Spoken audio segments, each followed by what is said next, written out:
आज आपण बघणार आहोत घरच्या घरी बनवलेली एकदम क्रीमी टेक्स्चर असलेली व्हॅनिला आईस्क्रीम। ही आईस्क्रीम बनवत असताना यामध्ये अजिबात कंडेन्स मिल्क किंवा क्रीमचा वापर न करता सुद्धा आणि विशेष म्हणजे बिटरचा वापर न करता सुद्धा ही एकदम क्रीमी अशी आईस्क्रीम इथे तयार होते।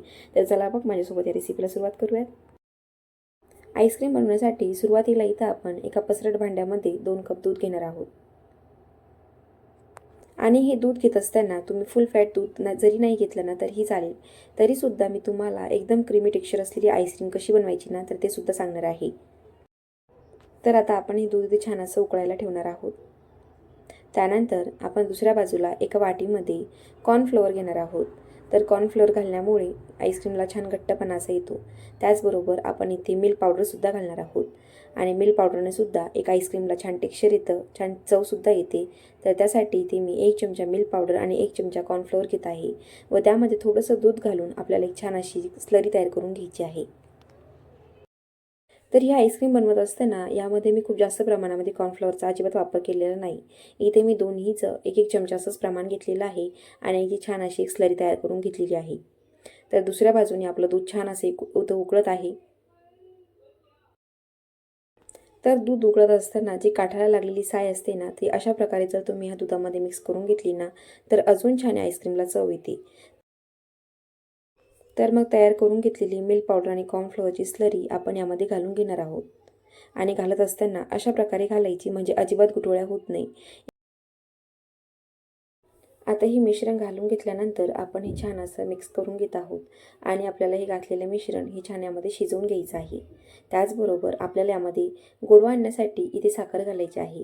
तर तुमच्या आवडीनुसार तुम्ही आईस्क्रीम तुम्हाला एकदम गोड हवी असेल तर थोडी जास्त साखर घाला किंवा मध्यम हवी असेल तर 2 चमचे साखर घातली ना तरी पण पुरेसं आहे। आता साखर व्यवस्थित अशी यामध्ये विरघळल्यानंतर आपण यामध्ये घरच्या घरी जी आपण साय काढतो ना दुधावरची तर ती साय आपल्याला यामध्ये घालून घ्यायची आहे।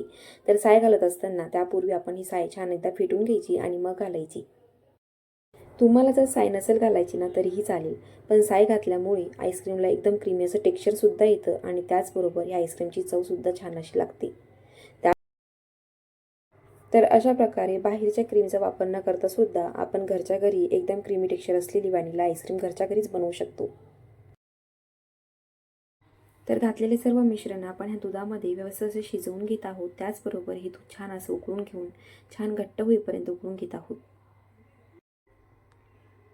तर अजून 2 ते 3 मिनिट मी हे दूध छान असं उकळून घेत आहे आणि जर तुम्ही बघितलं तर हे दूध छान असं घट्टसर आपल्याला दिसत आहे। अजून थंड झाल्यानंतर जर तुम्ही चमच्याने हे दूध बघितलं ना तर छान घट्ट असं दिसते। तर आता इथे मी गॅस बंद करणार आहे आणि हे दूध छान थंडगार असं करून घेणार आहे।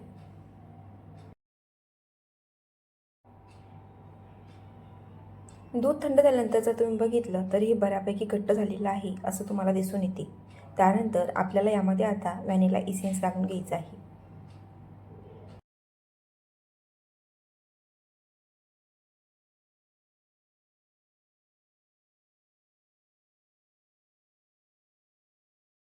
तर इथे मी अर्धा चमचा व्हॅनिला इसेन्स घालून घेतले आणि ते छान असे एकत्रित करून सुद्धा घेत आहे।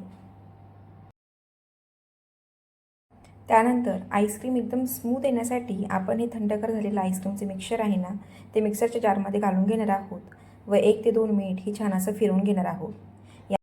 मिक्सरमधून फिरवून घेतल्यामुळे याच्यामध्ये असलेले जे साईचे गोळे असतील ना ते एकदम स्मूथली यामध्ये मिक्स होतात आणि एकदम स्मूथ असं आईस्क्रीमचं बॅटर आपल्याला इथं तयार असं मिळतं। तर मिक्सरमध्ये फिरवून घेतल्यानंतर जर तुम्ही हे मिक्सचर बघितलं ना तर एकदम स्मूथ आणि बघताच तुम्हाला म्हणजे दिसत असेल की किती छान असं दिसत आहे आणि एकदम क्रीमी असं सुद्धा दिसत आहे। तर आता आपल्याला हे आईस्क्रीम मिक्सचर छान असं एखाद्या भांड्यामध्ये घालून घ्यायचं आहे आणि ही आईस्क्रीम 7 ते 8 तासमध्ये फ्रीझरमध्ये फ्रीज करून घ्यायची आहे।